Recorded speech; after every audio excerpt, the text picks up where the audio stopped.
Peace and Black Power family. This is your host, Raheem Shabazz, and we are here for another episode of Necessary Blackness podcast. And today, family, we have a special guest that is going to be providing us with some insight.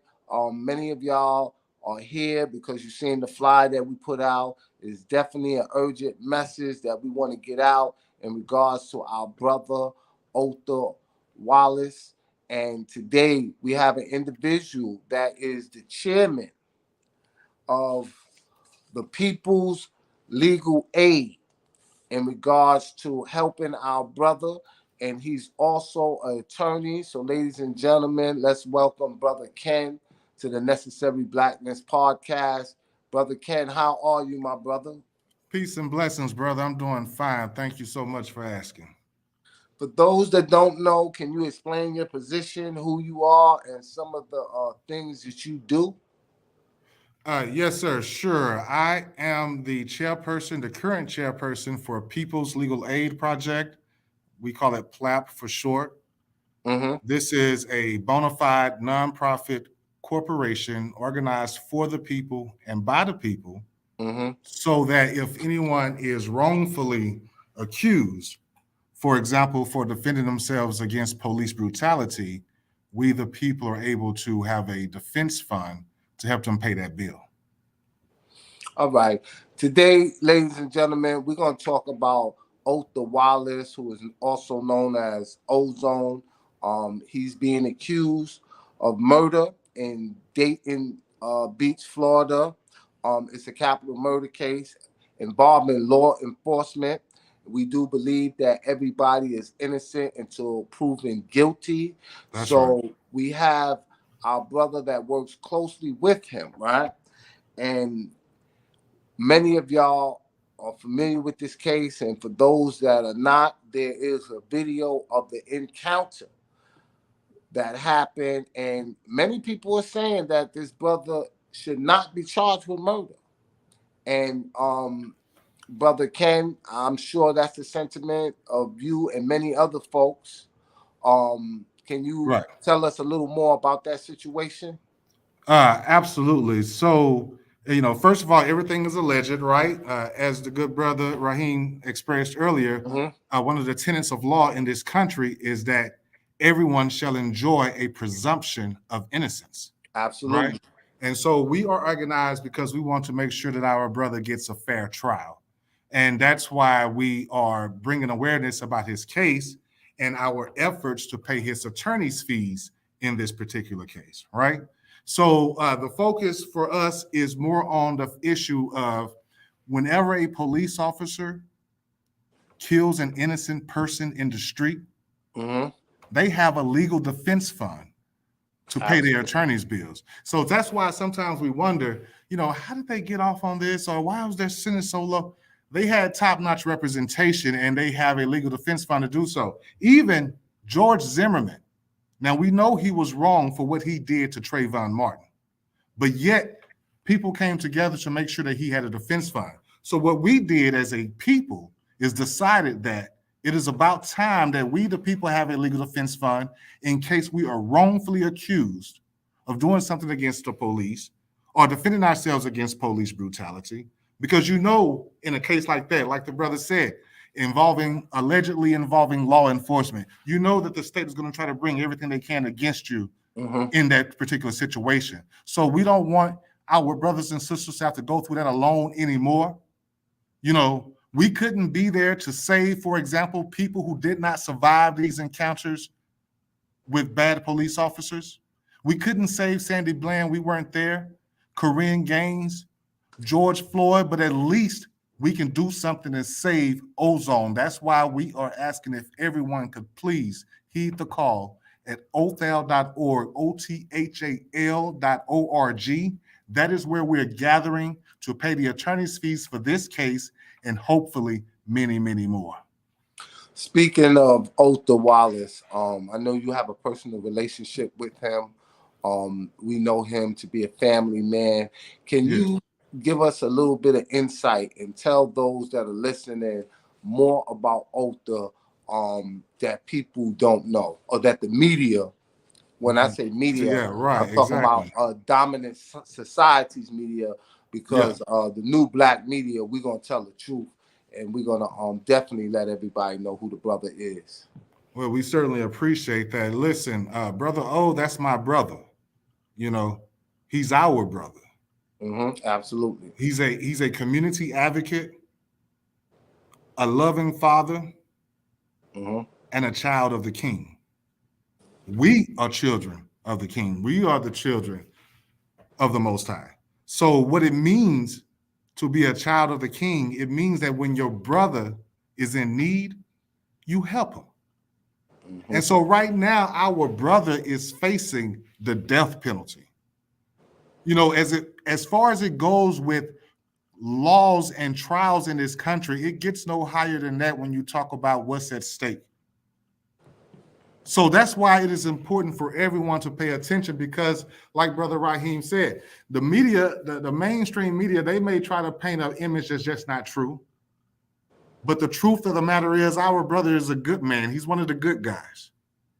He takes care of his children, man. And I don't want to speak too much, but all I can tell you is that the love he has for his children and the love they have for him is immeasurable. And Before, the community at large, I seen a lot of people from our community, particularly, that was rallying behind the brother. oh yes. Not just in this instance, but before this. You know, he Well, was see, an the thing individual. is, yeah, he is a community advocate, that's for sure. And so that's why we think this is a good case for us to rally around, because he is a recognizable figure in the community. Even if, a person in your audience may not have met him, yet, he is known for his love of humanity, his love for peace, and his love for justice. So, he really is one of the good guys. He was even a security guard at one point. And the thing about it is, when you contrast that, for example, with the officer alleged to have been involved in this incident, he was on the force for only a short 2 years or so. He started off at uh, Orange County, but he wanted to move to Daytona Beach. Before that, he was a dishwasher and a cook. And here's my thing, brother. I don't have a problem with people being dishwashers or cooks, but I think there should be a larger amount of education involved before you can go from a dishwasher and a cook to making life and death decisions on our streets. Let me ask you this, brother. Dishwasher, cook, police officer. Yes. Short period of time. In Very. those short period of times, correct me if I'm wrong, there was allegations of wrongdoing with this officer, or some disciplinary that was going on with this officer. You want to speak to that? Absolutely, absolutely. Okay. So, yes, when he was at Orange, working for Port Orange, he was actually written up. He was written up because he crashed his squad car into two parked vehicles. Was he drinking? That's the first question that would come to anybody's mind when you hear that, because you and I both know we're good drivers, right? Yeah. We know you don't hit two parked vehicles. No. That just doesn't happen unless something else is going on. And check this out, though, brother. The report, I don't think they ever actually looked into that. I think the claim was that he was on his way to an emergency call, so they, didn't reprimand him for it. But it looked like to me, when you look at the picture, and next time we talk, brother, we're gonna have some info for your audience. But when you look at the picture, to me, it looks like a local bar. That's where it looks like the parking lot is. But, that's the good thing. That's why we're rallying around this cause. We want to make sure that everyone participates so we can pay the attorney's fees, so that Mr. Wallace's attorneys can handle this type of information in the court of law. But that's not all what happened with this particular officer. Of course, he missed court, traffic court several times, and different things of that nature. But also there was another incident once he got over to Daytona Beach, I believe, right? He actually put out a call that his wallet was stolen with his badge in it, right? So Okay. they called it an emergency call on that. So of course they're thinking the officer's badge has been stolen. They put out emergency vehicles coming out, dispatching to the location where he's at, and he's at a gas station, right? Mm-hmm. And guess where his wallet was? With a prostitute? Nah, I don't know. On the roof of his car. On the roof of his car. That's right. That's right. So he was written up for that because, emergency vehicles were called out, time wasted, and money spent, and his wallet was on his roof. So again, we're not going to speculate. So basically, brother, we're not dealing with a competent officer. Well, look here. I'm going to say that. I'm going to go on record and say that. Look, this is the last one I'll tell you about because it's kind of germane to this case. Okay. He was actually reprimanded by Daytona Beach for a prior bad arrest. Mm. And in this bad arrest, he was put his hands on somebody when he wasn't supposed to. And after everything was said and done, the person ended up with a gash in their forehead. Oh, wow. Yeah. One of those types. Well, so that's why we think it is so important for us to pay attention and we make sure that we do something about this case before a conviction occurs. Because you and I both know the battle is so much more difficult after the conviction. Absolutely. Now, earlier, I want to backpedal. Earlier, you talked about how this was a capital murder case, right? And family, I want y'all to really listen to me and understand what I'm about to tell you. When we deal with race and capital murder, blacks make up over 42%. And when we deal with capital murder cases where it involves a black defendant and the alleged victims being white, it's the highest percentage amongst any other ethnic or racial groups, whether you mix them up. Black is first. It's at the highest percentage, right? And we know that within the criminal justice system, that many people are exonerated.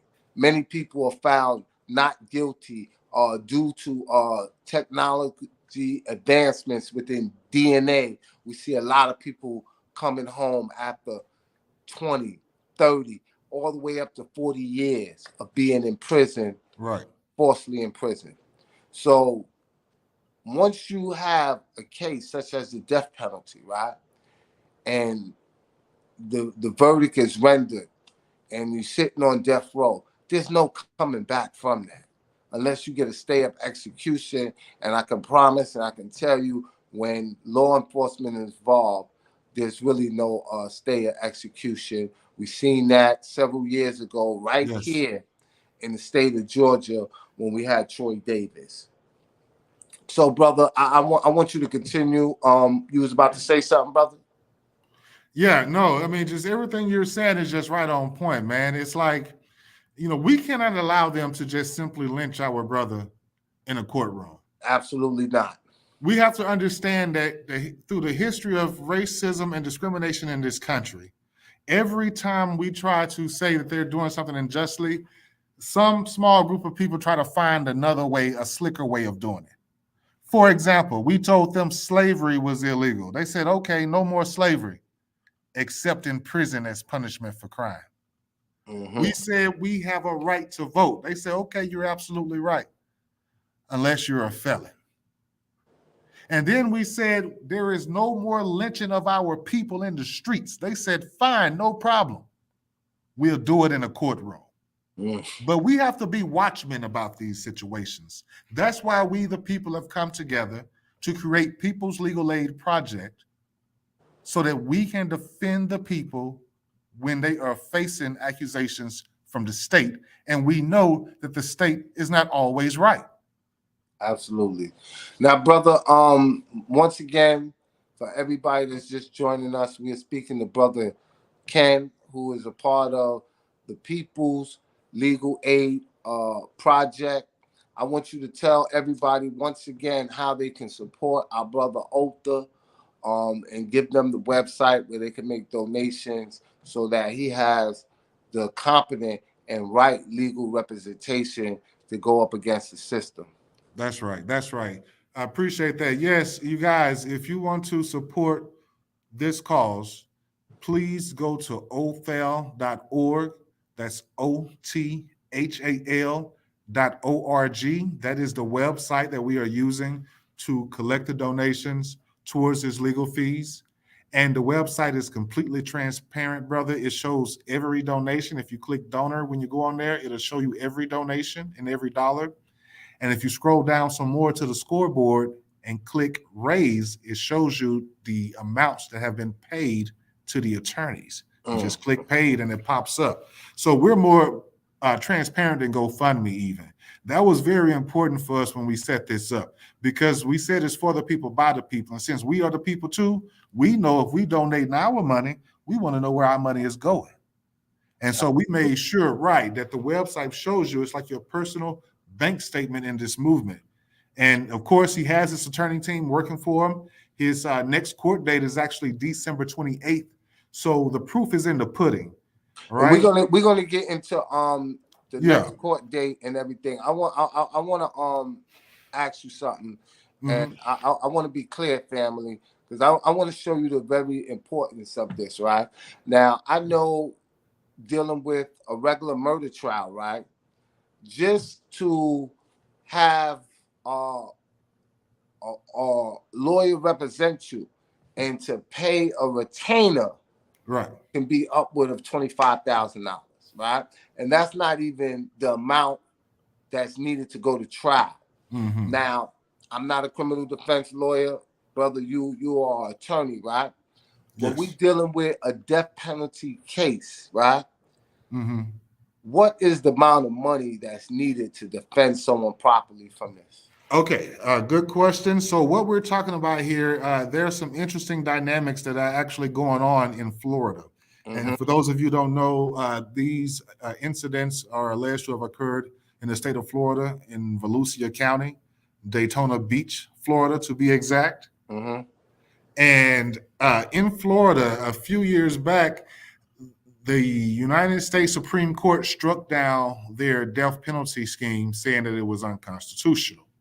And remember, we just got through talking about earlier how whenever we say something is wrong, something is unconstitutional, somehow, some way they find another avenue to try to do something else, right?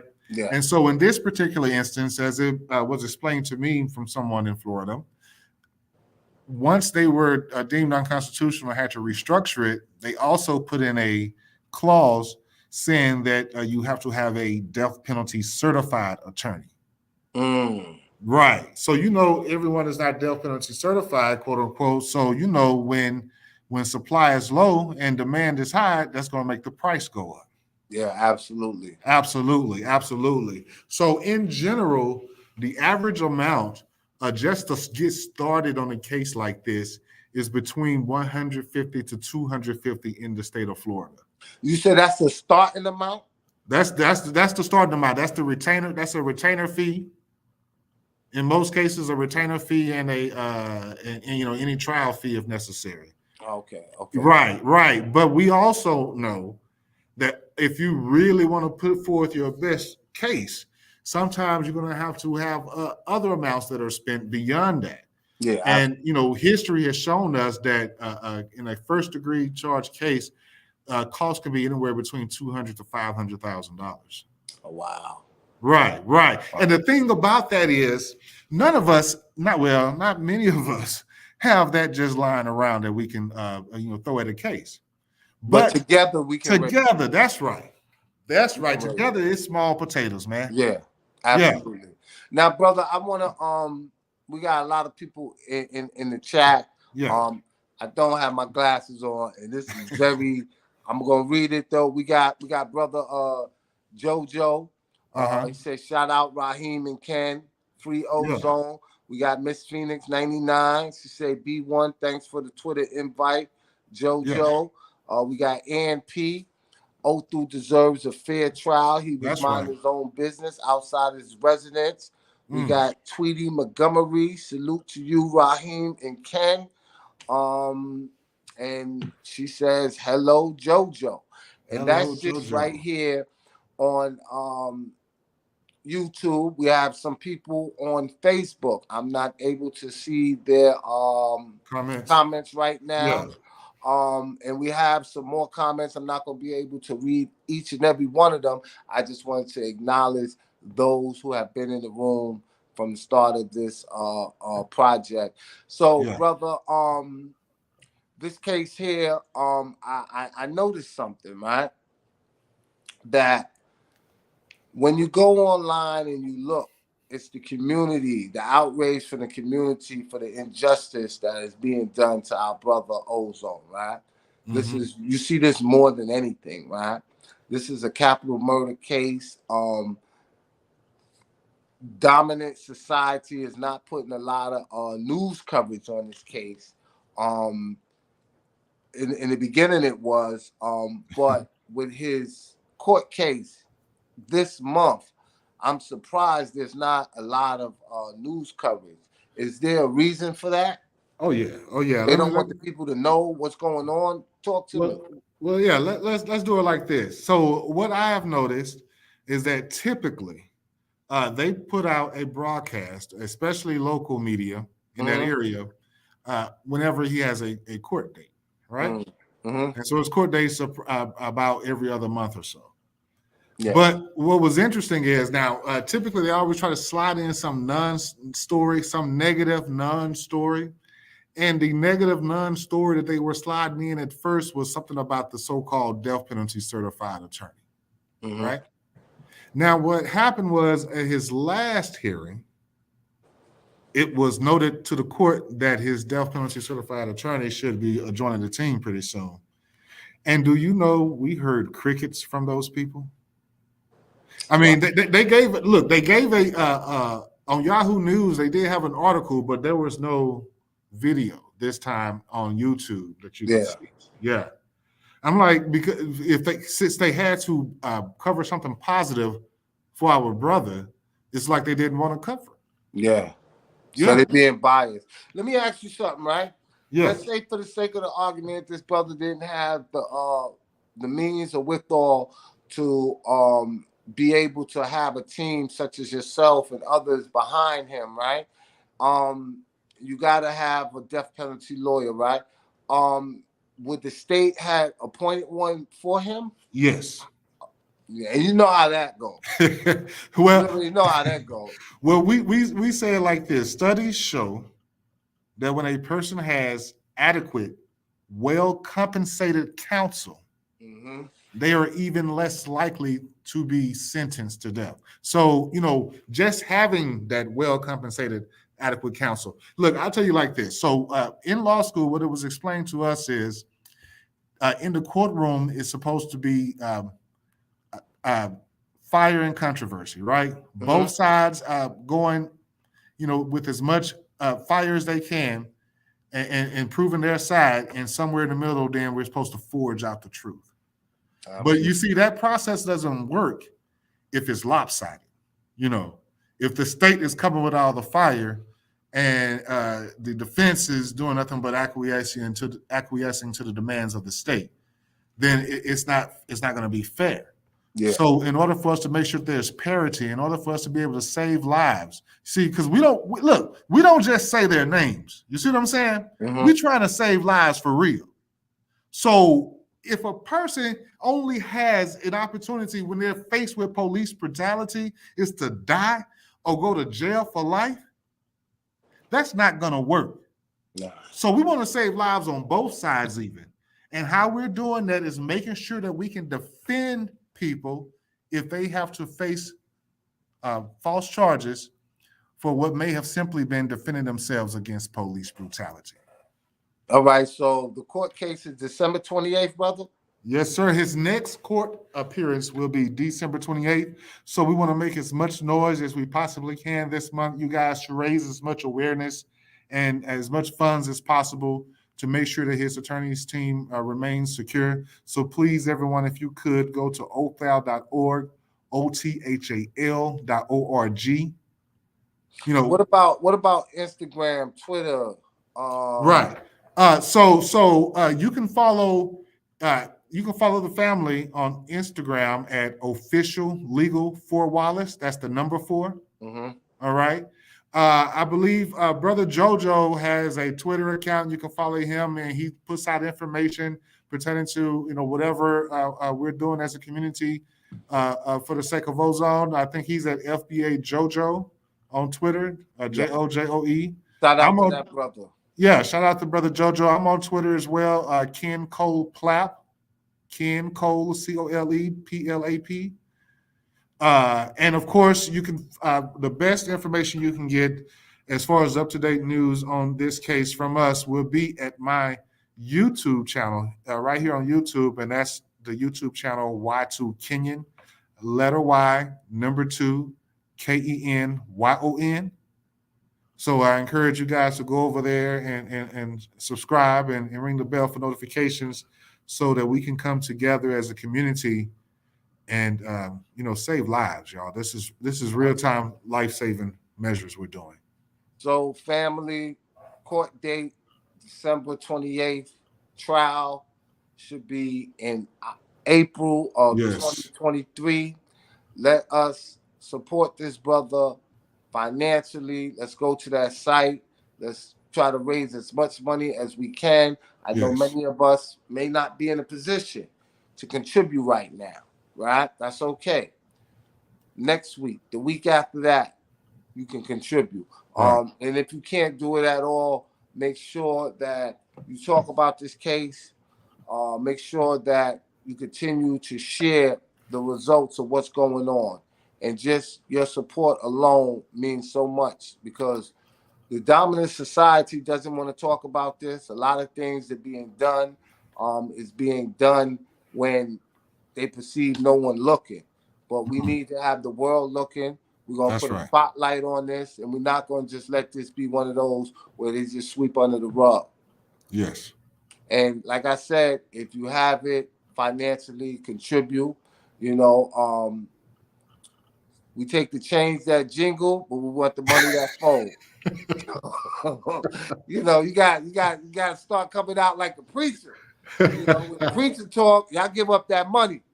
But I ain't no preacher, man. I'm just trying to, man, do the Yeah. work, man. Because Yeah. listen, Yeah. man, it's Otha today and it's That's right. Raheem Shabazz tomorrow. Come That's on how now. real it can be, For man. real. We live in a day and time, man, where anything is possible, man. And if not me, it could be my son. It could Right. be your son. You know what I mean? And if it is your son, I guarantee you, many of y'all gonna be calling me, Raheem. Listen, this is what happened. We need some help. And guess what I'm gonna say? Did you help Brother Otha? Uh-huh. Did you help Brother Otha? If you knew about him, if you follow me, you gonna know about him. Because listen, man, this ain't gonna be the first. Well, this is the first time that we're doing a broadcast on it, but it's not gonna be the last. Yeah. So, in closing, brother, man, is there anything that I didn't ask you that I should have asked you that you want to say in your last closing remarks? I just want to make sure that people understand that the official and only place to contribute towards this cause is going to be othal.org, othal.org. There are no cash apps, personal cash apps, or anything like that because we are completely transparent and accountable to the people. And no one is getting paid from this. I'm not getting paid from this. This is true grassroots. And, we're calling on all saints. We're calling out on all revolutionaries. And if you And don't have you the know money, what, brother? Not yeah, to cut you off, I'm gonna let you finish. yeah, But I just want the family to know, right, that it's very important, right, that we have right. transparency. Oh, And yeah, I went to that website and I seen the money that was already raised, what went to the lawyer. I don't yeah, have. Do you have your computer up, brother, in front of you that you I can tell do. people I, the exact amount? yeah, okay. So, no problem. We can do that real quickly before we close.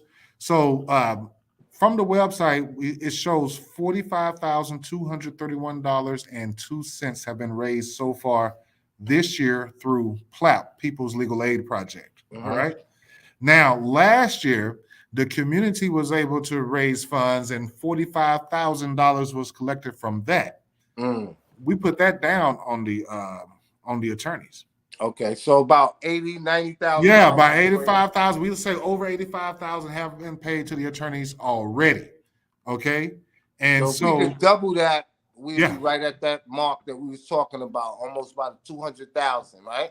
right. And so we have several different, challenges to try to help reach this goal, man. Like first thing is first, give what you can. It don't even matter if it's $2, because the truth of the matter is, if 30 million people gave only $2, that's upwards of $60 million of a war chest we can have to fight injustice with. You see, so every little bit counts. But whatever you don't have, you can go tell others, tell your family and friends, DM people, about this cause and let them know to donate. You'll be surprised how quickly that adds up. And I'm gonna be honest, we asked our revolutionaries to donate $100. It feels good when you do it because you can feel that it's going towards a good cause, and this is ground zero for the fight for justice, right? And this is where we're at. So we need you here, right here, on this particular case, so we can make sure that moving forward, that no one is railroaded the way that Sandra Bland was railroaded. Because guess what? When she was on the side of the road, you know what? How they got her in that jail for so long? Don't you know that man had the nerve to try to charge her with a felony assault of a police officer? Yeah, we seen that. We witnessed that. Man, so we really need to be here because they try to throw the book at you. You ought to see what they have written down as far as so-called aggravating factors as to why they are seeking a death penalty. Most of that is just them throwing something up, trying to see what sticks. Or hopefully, if the jury just gets to hear it, then perhaps they can be biased by it. And another thing, right? Yeah. What's it called? Daytona Beach, Florida, right? Yes.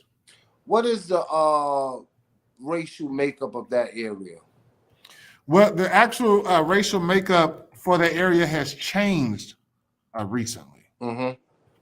So it's not as one-sided as it used to be. And I think the last time I looked it up, let me just make sure.